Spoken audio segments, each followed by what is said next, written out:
కాలేయాన్ని కబలించే శత్రువుల్లో hepatitis ఇన్ఫెక్షన్లు ముందు వరుసలో ఉంటే ఆ తర్వాత క్యాన్సర్ ఉంటోంది. కొన్ని రకాల ఇన్ఫెక్షన్లు కావచ్చు, గాడి తప్పిన మన ఆహారపు అలవాట్లు కావచ్చు, మద్యపానం వంటి వ్యసనాలు కావచ్చు.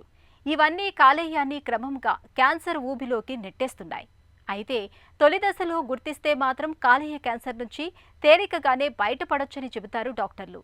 కాలేయంలో క్యాన్సర్ను తెచ్చిపెట్టే కారణాలు, వాటికి పరిష్కార మార్గాల గురించిన పూర్తి వివరాల్ని ఇప్పుడు తెలుసుకుందాం.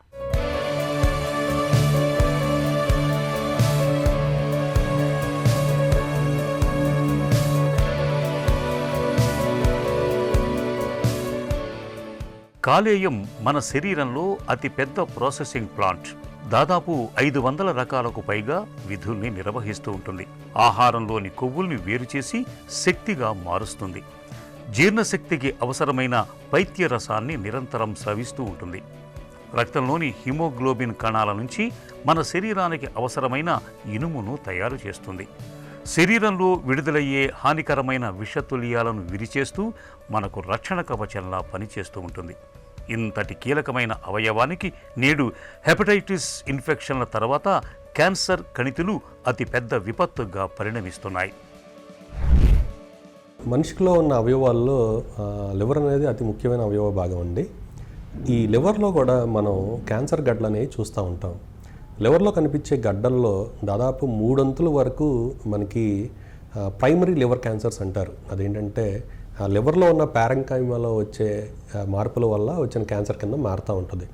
అది 2 విధాలుగా ఉంటుంది. ఒకటి హెపటోసెల్లార్ కార్సినోమా అవ్వచ్చు, లేదంటే కనుక ఆ లివర్ మధ్యలో ఉన్న బిలియరీ రాడికల్స్లో వచ్చే మార్పు వల్ల కొలాంజియో కార్సినోమా అంటారు. హెపటోసెల్లార్ కార్సినోమా కానీ లేదంటే కొలాంజియో కార్సినోమా కూడా మనకి ప్రైమరీ లివర్ క్యాన్సర్స్ కింద చూస్తాము. ఇంకొక పావు వంతు మటుకు మిగతా అవయవాల్లో ఎక్కడైనా క్యాన్సర్ గడ్డ ఉండి మనకి లివర్లో గడ్డ కింద పాకుతూ ఉంటుంది అనమాట. ఊపిరితిత్తుల్లో ఉండొచ్చు, పేగులో ఉండొచ్చు, కడుపులో ఉండొచ్చు, ఎక్కడున్నా కానీ క్యాన్సర్ ఉండి ఒకవేళ లివర్లో గడ్డలు పాకినట్లయితే కనుక దాన్ని మెటాస్టాటిక్ లివర్ డిసీజ్ అంటూ ఉంటాం. కాబట్టి ప్రైమరీ లివర్ క్యాన్సర్స్ దాదాపు 3 వరకు చూస్తూ ఉంటాము. లివర్ క్యాన్సర్కి ముఖ్య కారణం ఏంటంటే అండి క్రానిక్ లివర్ డిసీజ్. అంటే వివిధ రకాల కారణాల వల్ల అతి ముఖ్యంగా చెప్పుకోవాల్సింది ఏంటంటే ఎక్కువ రోజుల పాటు ఎక్కువ శాతం మద్యపానం చేయటం వల్ల కానీ లేదంటే వివిధ రకాల జబ్బుల వల్ల కానీ మనకేంటంటే ఆ లివర్ కనుక పాడైపోయినట్లయితే కనుక మనం దాన్ని క్రానిక్ లివర్ డిసీజ్, అతి ముఖ్యంగా సిర్రోసిస్ ఆఫ్ లివర్ అంటారండి.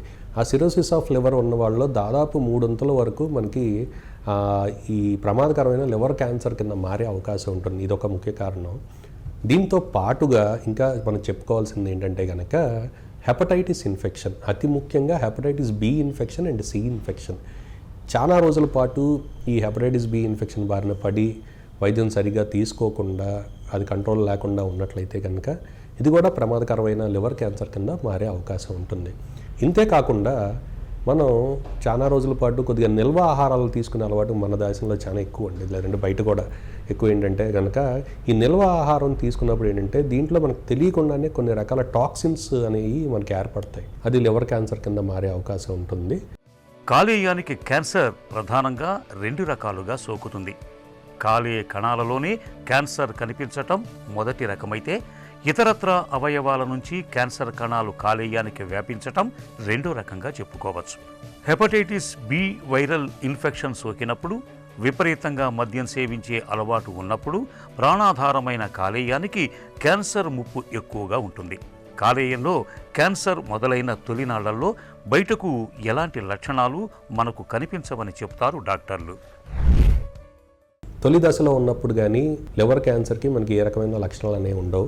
ఒకవేళ ఆ గడ్డ యొక్క పరిణామం పెరుగుతా కొద్దిగా అడ్వాన్స్డ్ దశకు వచ్చినప్పుడు ఏంటంటే కనుక పై కడుపులో నొప్పి రావటం కానీ, లేదంటే ఊరికనే ఆకలి లేకపోవటం కానీ, లేదంటే బరువు తగ్గిపోవటం కానీ ఆ కారణంగా కొద్దిగా అడ్వాన్స్డ్ దశకు వెళ్ళిపోయిన తర్వాత ఆ కడుపులో గడ్డ కూడా మనకు తెలుస్తూ ఉంటుంది.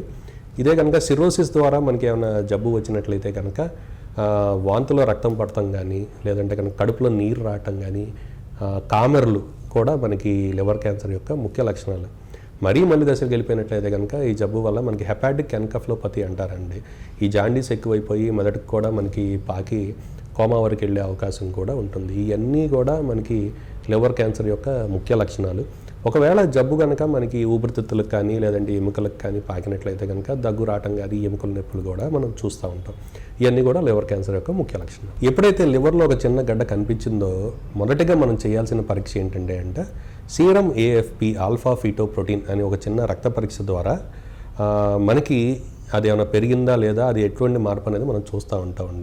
ఈ రక్త పరీక్ష తర్వాత మనం ముఖ్యంగా చేయాల్సిన పరీక్ష ఏంటంటే కనుక dynamic contrast CT or triple phase CT, computerised tomographic scan. ఈ పరీక్ష ద్వారా మనకి ఆ గడ్డ ఏంటి, మామూలు గడ్డ లేదంటే క్యాన్సర్ బారిన గడ్డ అనేది మనకి తెలుస్తూ ఉంటుంది. ఈ రక్త పరీక్ష, ఈ సిటీ స్కాన్ పరీక్ష ద్వారా చూసుకుని మనకి ఆ సిటీ స్కాన్లో కూడా మనకి స్కోరింగ్ అనేది ఇస్తారండి. లైరాట్ స్కోర్ అంటారు, liver imaging reporting and data system అంటారు. ఒకవేళ ఆ స్కోరింగ్లో మనకేమైనా క్యాన్సర్ ఉండే అవకాశం ఎక్కువగా ఉందని ఉన్నట్లయితే కనుక అప్పుడు మనం దీనికి లివర్ క్యాన్సర్ అని నిర్ధారించుకోవచ్చు. ప్రాణాధారమైన కాలేయంలో క్యాన్సర్ కణాలు వృద్ధి చెందుతున్న కొద్దీ ఆకలి మందగించటం, బరువు తగ్గిపోవటం, పొత్తి కడుపులో తరచూ తీవ్రమైన నొప్పి, తరచూ జ్వరం, పచ్చకామెర్లు సోకటం వంటి లక్షణాలు కనిపిస్తూ ఉంటాయి. అల్ట్రాసౌండ్ స్కానింగ్, బయాప్సీ, రక్తంలో ఆల్ఫా ఫీటోప్రోటీన్ వంటి పరీక్షల సాయంతో కాలేయంలో క్యాన్సర్ జాడల్ని ఇవాళ స్పష్టంగా పసిగట్టవచ్చు. క్యాన్సర్ ఉందని నిర్ధారణ అయినప్పుడు యాంటీ క్యాన్సర్ మందుల సాయంతో కానీ లేదంటే ఆపరేషన్ చేసి కానీ కాలేయంలో క్యాన్సర్ కణితుల్ని డాక్టర్లు సమూలంగా తొలగిస్తారు. ఆపరేషన్కి వీలున్న దశలో ఉన్నట్లయితే కనుక మనం సర్జికల్ రిసెక్షన్ అంటే ఆపరేషన్ పద్ధతి ద్వారా ఎక్కడి వరకు అయితే గడ్డ ఉందో దాన్ని మనం తీసివేస్తాము.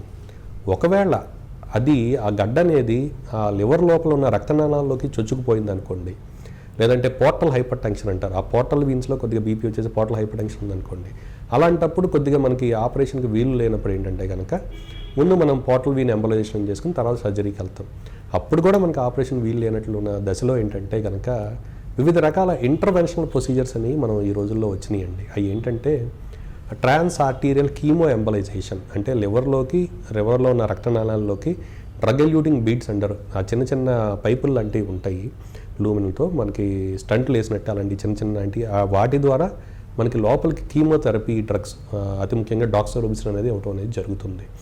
అదే కాకుండా ట్రాన్స్ ఆర్టీరియల్ రేడియో ఎంబలైజేషన్ అంటారండి. రేడియో ఎమిటింగ్ పార్టికల్స్, ఇట్రియం కానీ అలాంటి పార్టికల్స్ ద్వారా Y90 పార్టికల్స్ ద్వారా లోపలికి పంపించడం ద్వారా ఆ లోపల ఉన్న క్యాన్సర్ కణాలను కూడా మనం తుదిముచ్చించడానికి అవకాశం ఉంటుంది. కాబట్టి టేర్ ప్రొసీజర్స్ ద్వారా కూడా లేదంటే రేడియో ఎంబలైజేషన్, మైక్రో ఎంబలైజేషన్ చాలా ప్రొసీజర్స్ వచ్చినాయండి. వీటన్నిటి ద్వారా కూడా మనం ఆపరేషన్ చేయలేని పరిస్థితి ఉన్నప్పుడు మనం ఈ పద్ధతుల్లో మనం జబ్బును కంట్రోల్ చేసుకుని యాజ్ అ బ్రిడ్జింగ్ థెరపీ కింద తర్వాత మనం ఏమైనా ట్రాన్స్ప్లాంట్ కూడా వెళ్ళగలిగే అవకాశం ఉంటుంది. ఒకవేళ ఇవన్నీ చేసాం, వీటన్నిటి తర్వాత కూడా మనం అది కంట్రోల్ లేకుండా పెరుగుతుంది అనుకోండి, లాస్ట్ దశకు వచ్చే కొద్దీ మనకి ఇమ్యూనోథెరపీ అని ఉంటాయి, ఎటిజోలిజుమాబ్, బెవసిజుమాబ్ అని. ఈ ఇమ్యూనోథెరపీ, టార్గెటెడ్ థెరపీ ద్వారా మనం పేషెంట్ని దాదాపు అడ్వాన్స్డ్ దశలో కూడా కొన్ని నెలలు, సంవత్సరం కూడా మనం జాగ్రత్తగా కాపాడుకోవచ్చు. Prevention is better than cure. ఈ నానుడి కాలేయ క్యాన్సర్ విషయంలో 100కి 100 పాళ్ళు వర్తిస్తుంది. నిర్లక్ష్యం చేస్తే ప్రాణాంతకంగా పరిణమించే కాలేయ క్యాన్సర్ను నివారించుకోవటానికి జీవనశైలి, అలవాట్ల విషయంలో ముందు నుంచి తగిన జాగ్రత్తలు తీసుకోవాలి. మద్యాన్ని మితంగా తీసుకోవటం లేదంటే పూర్తిగా మానుకోవటం చాలా ఉత్తమం.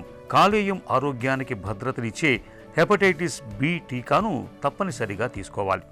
మందుల చీటీ లేకుండా సొంతంగా మందుల్ని కొనుగోలు చేసి వాడకూడదు. ముఖ్యంగా హెర్బల్ మందుల వాడకంలో డాక్టర్ సలహాను తప్పనిసరిగా తీసుకోవాలి. రక్త మార్పిడి సమయంలో సురక్షితమైన జాగ్రత్తల్ని పాటించాలి. ఇలా అన్ని రకాలుగా తగిన జాగ్రత్తలు తీసుకోవడం ద్వారా మన కాలేయాన్ని భద్రంగా ఉంచుకోవచ్చు.